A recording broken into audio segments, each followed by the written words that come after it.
What's going on, ladies and gentlemen? My name is Brendan, and if you're returning to the channel, welcome back, and if you're new, welcome. Hopefully you enjoy. Coming off the back of the banger that was Resident Evil 4, it was an exciting time to see what Capcom would follow up the beloved title with and Game of the Year winner with next. Introducing Resident Evil 5. Remember when I said that we would take all the worst parts about 4 and then put them into a game? Yeah. Released in 2009 on the PS3 and Xbox 360, I remember being so hyped for this title to release, only to be met with this action game that had the facade of Resident Evil, and I don't know, it was all really confusing to say the least, and I don't think I was alone in that. We have reached the dark times of the Resident Evil franchise, so let's delay no further and dive into the confusing mess that is Resident Evil 5. And keeping with the typical YouTube thing, if you enjoy this content like this, please hit that subscribe button, as like only 2% of you who watch these videos are actually subscribed, which is an absolutely baffling statistic. It really is a true crime in the streets of LA. But enough shameless calls to actions and the YouTube stuff, let's hop into this bad boy real quick and dive deep into Resident Evil 5.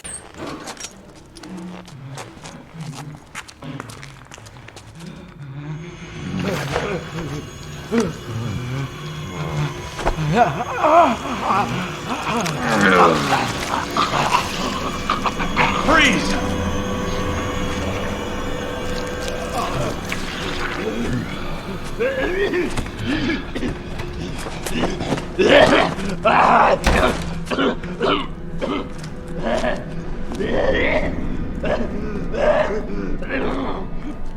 Are you okay?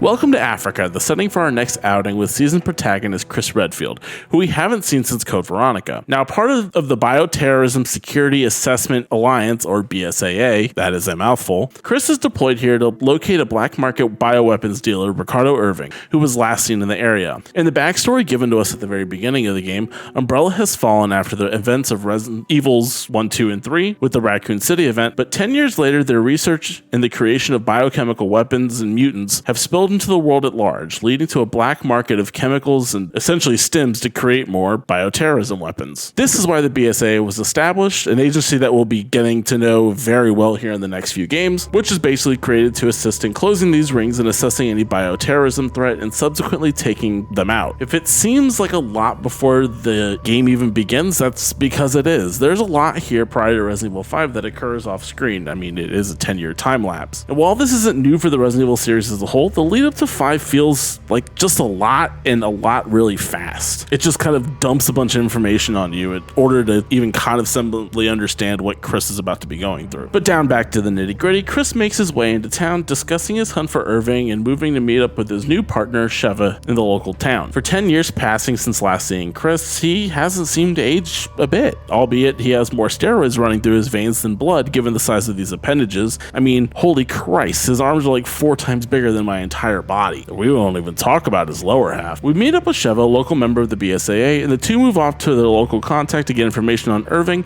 and collect their gear, because you still can't fly with guns. Instantly, you can see the major changes that come to Resident Evil formula, that being the introduction of full campaign co-op. If playing solo, Sheva is controlled by the AI, which for all intents and purposes isn't actually as bad as you would think. Obviously, it would be much better to have another player rolling with you through this 8 to 10 hour campaign, but because I have no friends, I kind of just had to roll with the AI. And the basics of what they would do, it really isn't all that terrible though. It shoots, it grabs stuff, it gives you ammo whenever you need it. However, it still just runs into a bunch of stuff constantly, but we'll get more into that later. And the implications this has on the gameplay is a much different beast in all of itself. So let's take the time and hop into the gameplay of Resident Evil 5, the crux of why this game to me kinda sucks. My name is Sheva Alama.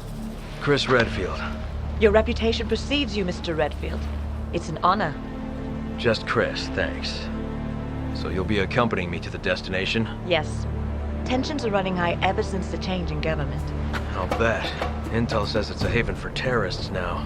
Now, if you've seen the past videos on the channel, mostly speaking about Resident Evil 4, you probably know where I'm about to go with this, so feel free to skip ahead if you want. But as a TLDR, as we discussed in the Resident Evil 4 video, links are in the top right for the full thing, there was a dramatic shift in the gameplay of Resident Evil. Long gone are the days of tank controls of the past, and Resident Evil 4 being a more action-focused title, horror-infused romp through the back villages, castle, and military base of Spain. In RE4, there's a moment where you can pinpoint where the action side completely took over the horror side of it, and it's here that Capcom really seemed to lean into the formula for Resident Evil 5, that being the mass destruction of the entire military base and an explosion-filled, guns-blazing, action-fueled power trip that was inserted near the end of the game after the defeat of Salazar. Seemingly, this is the moment that Capcom believed outshone the rest of the game and created the focus of Resident Evil 5 into this over and over again. Resident Evil 5 is no longer a horror game, but an action game with, some mild horror elements in there, but nothing really all that frightening. Almost undistinguished from something like Gears of War, who I feel like may have actually thread this needle a little bit better. The amount of guns, ammo, enemies killed, and explosions in the first chapter of Resident Evil 5 alone dwarfed the amount of action we had seen in any other Resident Evil game prior, except for maybe the end of 4. Chris finds a handgun, shotgun, machine gun, sniper rifle, as well as a cavalcade of grenades, herbs, and any other sort of arsenal in order to kill bad guys, all within the first 2 hours of gameplay. Hell,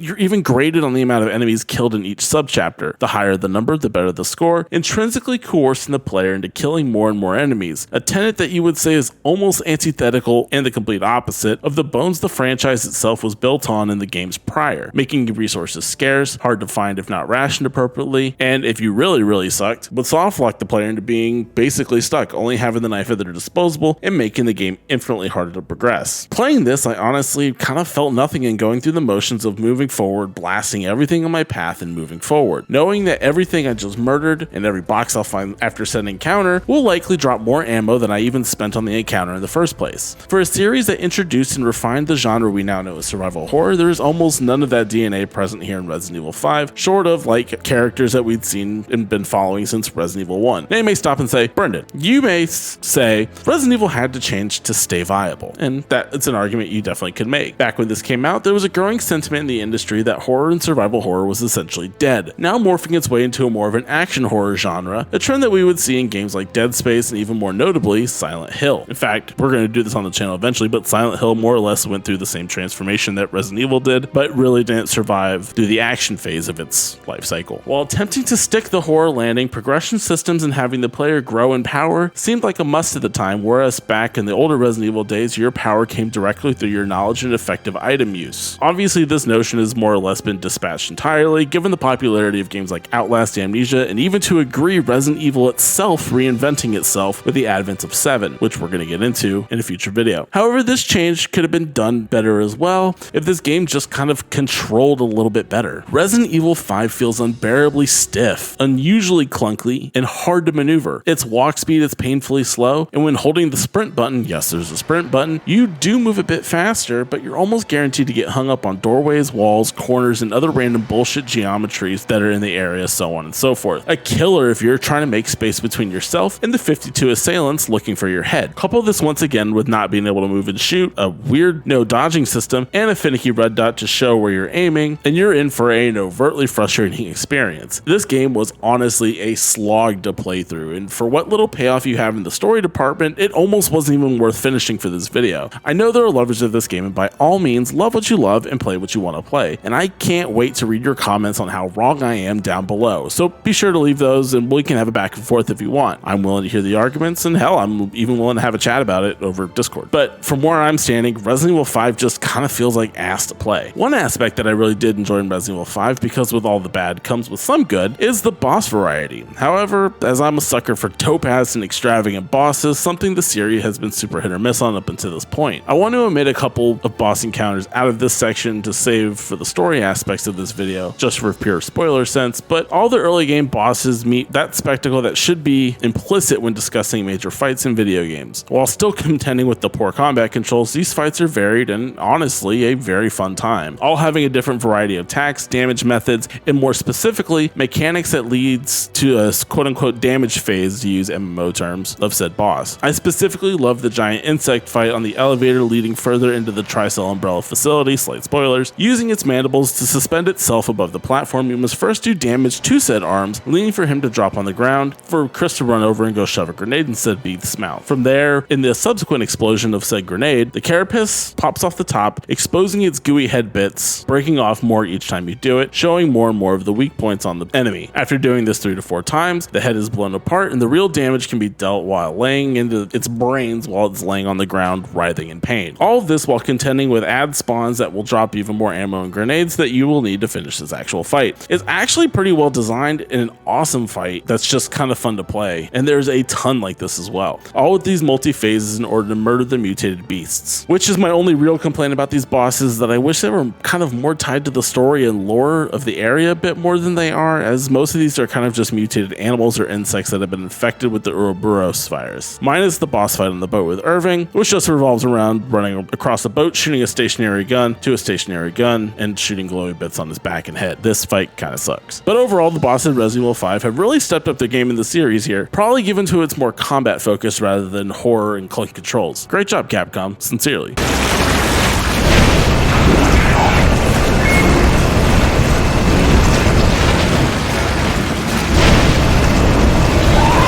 However, the good must come with the confusing, which brings us to UI and specifically inventory management in Resident Evil 5. And going back to Resident Evil 4 in the last video, I was absolutely infatuated with the inventory system that game had to offer, taking the minimal space idea from previous games and turning it into a fully fledged system of organizing your items case to maximize the amount of stuff Leon could carry on his person at any given time, relying on a tile and grid-based system to slot items into your case in the most effective manner possible. Lauded by everyone, what we have here is a massive step backwards in every way possible. Almost like Capcom completely missed this praise of Resident Evil 4. In Resident Evil 5, we have gone back to the 9-tile system, with each item taking one space of inventory, including ammo and meds. With limited space and vast amounts of ammo, herbs, and guns, these slots fill up overtly quickly, and with utilizing your partner's inventory if you're running solo, you have a maximum of 18 slots in total. Seems like a lot until you realize that your partner also needs to carry her own guns and ammo as well. So with having a loadout of 3 separate guns using different ammo types, this will mean that 6 slots per character are already consumed by said gun and requisite ammo, leaving 3 slots per character to hold on to other stuff. I'm here to say that this system pretty much sucks. A lot like what I've said in my Resident Evil 0 video. It absolutely baffles me that going from Resident Evil 4 to this, why it seems that Capcom took such a stark step backwards when it came to item management. There's simply not enough space to hold anything in a level, leading to me using Sheva as basically a healing pack rat while Chris carried grenades and trip mines, but if both inventories were full, there was no way we were going to pick up said meds, leading to a convoluted song and dance between swapping, dropping, and throwing items out, and then swapping slots with said items to try to make anything work. And yes, this is no different than how it was in the previous Resident Evil games, but with a more action focused and you potentially taking more hits. This will obviously lead to the need of more healing items that you're going to want to carry on hand. The balance and flow between game and inventory just don't match up like they did in the prior games, and with the changing of the times of making this a more action focused game, it's a little weird that we didn't go down that route with any sort of healing options either. Not that I would have liked that, but it would have been a more understandable design choice than what we have here. The hotbar system is kind of cool, where you put your weapons in one of the 4 cardinal directions in the inventory space to quickly swap between them utilizing the D-pad, as I did play on a controller. But once again, if you're carrying 4 guns, this leaves only 1 slot to carry anything else, which just kind of feels bad when the game hands you items like they're candy, and I can't pass up on shinies. If we went from Code Veronica to 0 to this, I don't think it would have been so bad. However, coming from Resident Evil 4 to 5, this feels like a drastic downgrade. We still have treasure item systems here as well that we had in 4, finding items that are meant to sell to make some money to upgrade your guns. However, instead of having a dope-ass shopkeeper to sell your items and upgrade your weapons to, you just sell everything at the end of every subchapter, as well as buying and upgrading in the same menu screen as well. While it does serve its purpose, there's just no flavor here and feels like a tacked on system with no flair that we had seen in Resident Evil 4. You can also go back to the screen anytime you die as well, which kind of rips the challenge away from starting again, as you could just stock up on first aid sprays, or even more so, rocket launchers for a one-hit boss fight, to just out heal or outplow yourself through any encounter you're actually stuck in. All in all, these systems just kind of feel bad, and really when contrasted to the elegance that came before in Resident Evil 4 systems, it's amazing how far back Capcom stepped in this outing of the series. Like I said, if we hadn't made all these great changes in the Resident Evil 4 systems, I don't think this would have been such a stark downgrade, but when you have something as so elegant as how Resident Evil 4 did, this just feels not great. We mentioned discussing the AI as well, and I did want to touch upon that again, as it is a pretty key role if you're playing by yourself. If you have a friend, this really isn't that big of a deal, and you can skip ahead to the story sections if you so choose. But if you're playing by yourself, you do have to contend with your AI co-op partner, something which is really popular in the late 2000s in video games. I love the idea idea of having co-op in almost everything, as you know, back when I had friends in middle and high school, this was a damn good time. However, utilizing Sheva as the AI, as I said, isn't terrible, but there's a lot of improvement that could be done, and something that we have seen in Resident Evil games even after this. I'm looking at you, Six. My main complaint with this AI is the pathing. I have never seen a computer-controlled character get hung up on so many walls in order to come and save you, which this game also introduced the down but not out system that we saw in games like Gears of War. And this system always has just felt bad to me. I can't explain why, but especially in this game, it feels entirely broken, where if you are outpacing your AI, which you invariably will because you're a human with functioning thumbs, and you're so far ahead of where she's at, she needs to run all the way to come pick you up while you're praying you don't get hit by a follow-up attack and then die. This never happens depending on how far you are. Hopefully she doesn't get caught on geometry, or even worse, tries to just run through a horde of enemies with its sole focus of picking you up, rather than actually move around said swarm of bad guys, ultimately leading you to restart at the checkpoint. But the true way in this is broken is when you're actually together. If you and Sheva are stuck in a corner and you happen to go down, she will instantly pick you back up, leading to basically just a rotation of her picking you up while you keep going down, slowly whittling away the amount of enemies coming at you. I mean, hell, there were many times in these hunter-filled sections where they're just swarming us in a corner that I'm constantly going down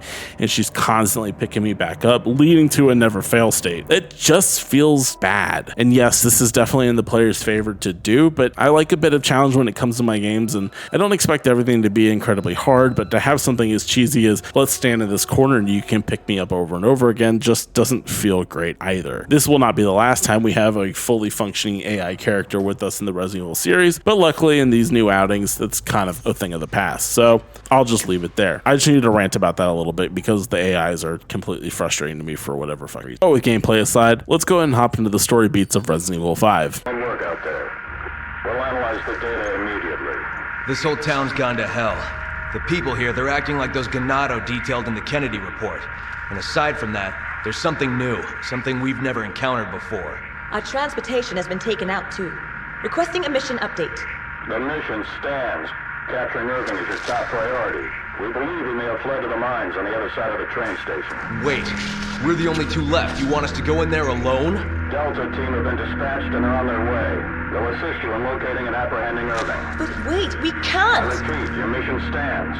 We can't afford to let him get away. The story in Resident Evil 5 is a very mixed bag, and while definitely not great in the slightest, it's fine at best, and if not over the top in almost every way possible. Going back to our heroes Chris and Sheva, the two grab their gear, and learning the location of Irving, Chris somehow seems distracted, hesitating with calling Sheva his actual partner, and seemingly hesitant to work with her at all. The reasoning for this is due to what happened to Jill Valentine, his old partner, being murdered by Wesker on a mission the two were on to find Oswald Spencer in the old Spencer estate. This was a paid DLC, and while it was fun to go back to the Spencer Manor where the series first began, it was kind of lackluster in playing through, and so I'm glad that it showed all this in cutscenes, however, unlike what Resident Evil 4 did before with Krauser. Having Jill get tackled by Wesker off of a cliff and supposedly falling to her death, saving Chris, leaves Chris with the guilt of her blood on his hands, making him distant to new partners and questioning even the reason for fighting BOWs at all in the first place. The two move on to Irving's location. Upon reaching the town square, is swarmed with the local infected, much akin to the village section in Resident Evil 4. That is, being swarmed by enemies, chainsaw dudes, until the BSAA show up to back up the genocide that's occurring in this town square. We're also treated to a scene of a villager being infected with the new strand of Los Plagas 3, a sub-strand from the infection of Resident Evil 4. But rather than having a gestation period of days and inserting the parasite as an egg, this sub-strand has a gestation period of a few minutes, basically shoving an entire parasitic ball down somebody's throat and forcing them to swallow. It's pretty gross. Making their way to the docks while Irving is seen headed to, the pair commit genocide through an entire infected population of a village, murdering a giant slimy BOW worm monster by trapping it in a furnace,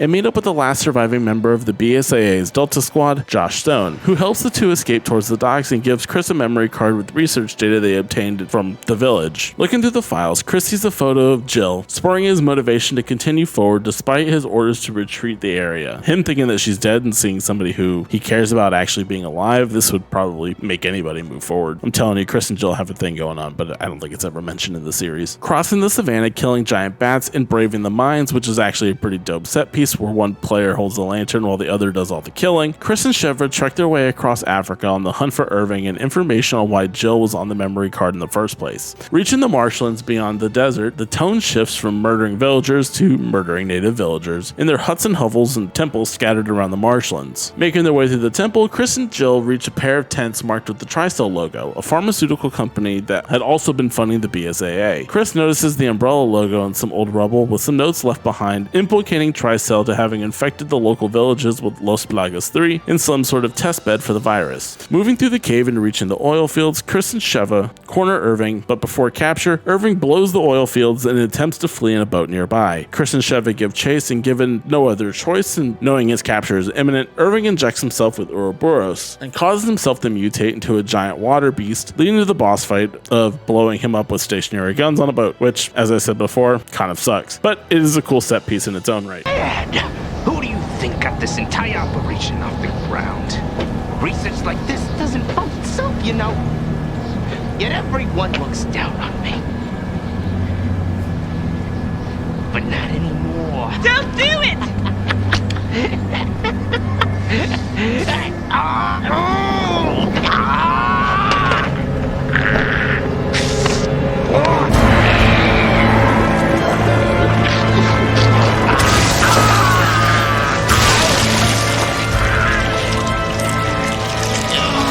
I'm far beyond anything you could ever hope to become.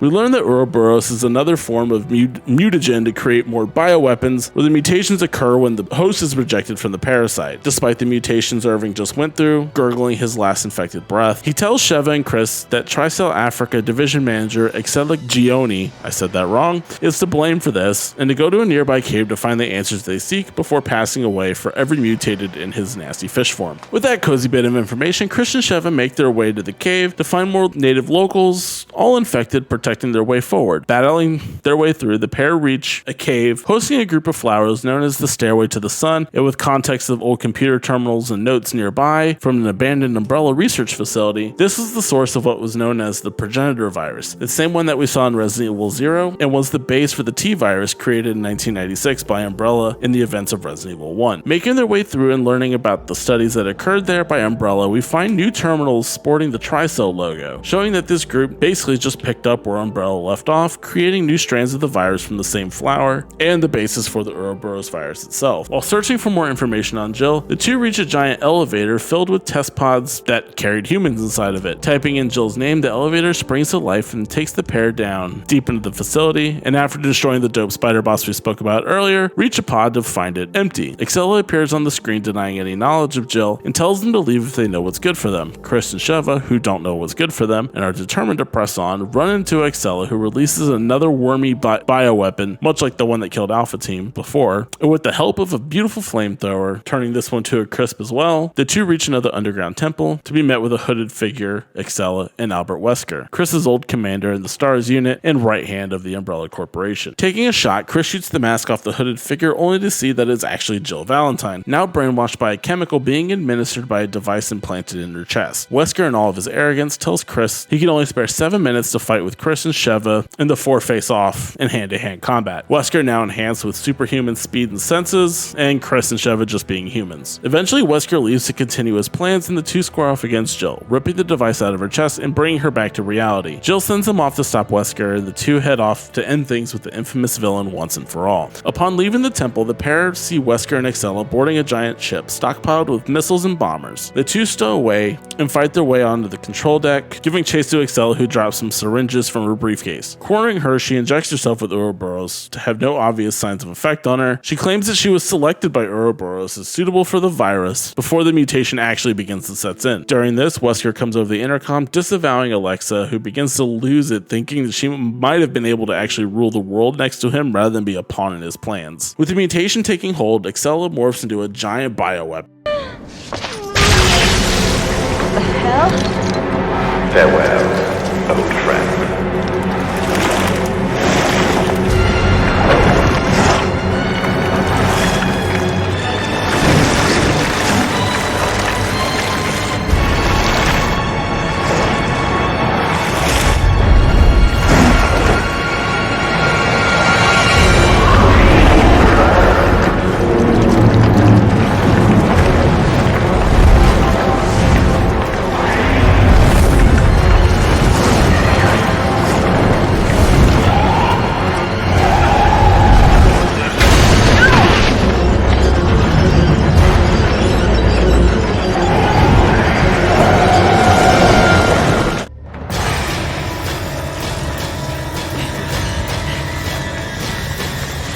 Forcing Chris and Sheva to use satellite targeting lasers to take her out. This fight is actually kind of cool as well, but pretty much a carbon copy if you play Gears of War of the Berserker fight where you light the bitch up with the Hammer of Dawn. This fight is really no different. It's all just about ad clear and aiming a laser, but it's still pretty cool nonetheless as a set piece as a whole, even though not overtly difficult. Chris and Sheva catch up to Wesker, who reveals his plans to infect the globe with Ouroboros, exploding the laden missiles into the stratosphere and having the plague essentially reign over the entire planet, allowing him to be the ruler of the new world or of evolved humans. Learning from Jill over comms, Wesker does have a single weakness, that being his need to take regular injections of a serum to keep him stable, saying that overdosing him could lead to actually poisoning him and subsequently killing him, or at least that's the hope. It just so happens that the syringes dropped earlier from Alexa are the exact syringes we need in order to overdose Wesker, so on we go. The two do just that, working as a pair to kick and stab him twice over with the serum, and upon his fleeing into the bomber, Chris ejects Wesker out of the airlock and into an active volcano below. Yes, that is right. I said an active volcano. The bomber then crashes into the same volcano soon after, and the two square off against Wesker in the final showdown, once again in an active volcano. I feel like we've lost the plot here. Now having lost any semblance of sanity, he thrusts his arm into an Ouroboros missile, infecting himself and causing him to be laden with the virus worms. With the power of teamwork, punching boulders, shooting weak points, and dodging some well-telegraphed attacks, the pair defeat Wesker and are saved by Jill in a helicopter. However, what Resident Evil game would not be complete without the need of a rocket launcher sequence, and thus here we go. Wesker uses his virus arm to snatch the helicopter, which in turn delivers the required scene, blowing him to Kingdom Come, and the two escaping with Jill to fight another day. Ready, partner? Locked and loaded. Suck on this, Wesker. Your time's up, you son of a bitch.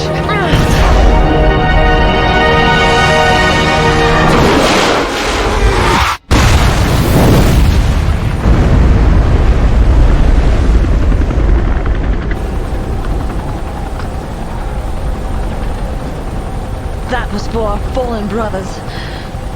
Chris having found his resolve to keep fighting alongside Jill and Sheva, we fade to black on Resident Evil 5, and that is that. What an ending. Much like everything, and going back to this campaign again, I'm pretty mixed on it as a whole. As mentioned in prior videos, I do have an affinity for Chris, as your typical hardline protagonist, and while not full of wit like Leon is, he brings a more serious vibe to the franchise, dedicating his life's work to eradicating bioterrorism any way he can after the incidents of Raccoon City. Sheva is likable enough and acts as the voice of calm in the insane moments that occur in the story. Acting as the foil and catalyst for Chris, softening him up a bit creates an ebb and flow with the camaraderie between these two, as you can see during the interstitial chit-chats that occur in between combat set pieces. While I wish Sheva was fleshed out a bit more as a character, rather than being a stand-in for Jill essentially, she's not all that bad. I do wish she had come back in the series, but alas, this is the last we'll see of her up until this point. So maybe she'll make a return at some point, as Chris sure as hell does in later games, but here's to hoping. Seeing Seeing the inner turmoil and guilting Chris for losing his partner is a nice touch as well, giving the inner conflict to a character as well as the main external one, and it does a nice job at making him seem a bit more human despite the size of his massive guns. However, the villain department is lacking a bit, and other than Wesker, we almost have no screen time with any of them until they're transformed and mutated just to be slain. Juxtaposed with how much screen time our villains in Resident Evil 4 got, our cast of baddies in RE5 feel like a speed bump on the way to Wesker. What I do appreciate is the continuation of the plot lines we know from Resident Evil as a whole. Resident Evil 4 really does, in going back, feel like a side adventure featuring Leon, whereas 5 continues the through-line events that have been established in the series thus far, all of it leading back to Albert Wesker. However, there's a lot in this plot that just doesn't make any sense, and a lot of it could have come down to the pacing in Resident Evil 5. Being more of an action game, this plot has almost no room to breathe, every cutscene followed by a massive combat encounter or boss fight, and while this works in keeping the octane high all throughout, it makes a lot of the plot just be completely forgettable. Hell, I even forgot Excella's name when writing this script, and as she's just kind of tossed in when we meet Wesker, with no real motivations expressed as to why she's even helping the yellow-eyed bastard in the first place. If this game could have taken its time to slow down just a little bit and let the details that are unveiled just rest on their own a bit, it could have helped a lot with the player actually retaining what the hell is happening here, as a lot of the lore in this is actually pretty good. Also, why does Wesker think that by mutating the entire world population he could rule over them all? Like, what was the follow-up plan to that, seeing as who would listen to him while there were giant mutated worm monsters lurching every street and alley corner of the world? I know I sure as hell wouldn't. I do appreciate seeing the finality of the conflict between Chris and Wesker, however. Despite even the boulder punching scene in an active volcano, seeing Wesker finally put down after so long actually felt pretty rewarding, like we were closing a chapter in the book that is Resident Evil. But seriously, Capcom, punching a boulder? I mean, come on. Change this whole location to like a destroyed facility after the bomber goes down, and this part would have been way the hell better. But an active volcano, that's just absolutely fucking asinine dumb. Anyway, despite my feelings on the pacing and certain plot points, this story here wasn't actually terrible when looking at it on a deeper level. Was it great? No, not by far. But was it serviceable? Of course. There definitely are a couple of gems in this action-filled nugget, but all in all, it definitely is my lowest rated Resident Evil game, at least until I played Resident Evil 6. But with that, let's put a pin on Resident Evil 5 and wrap this video up. But I want to know what you guys thought about RE5. Let me know in the comments down below, and if you like this video, be sure to leave a like and subscribe to the channel for more hopefully dope content like this. And while you're at it, go ahead and check out the other videos on the channel as well. I think they're pretty alright if I do say so myself. Thank you all for watching, and as always, my name is Brendan, and I'll see you guys in the next one. Later.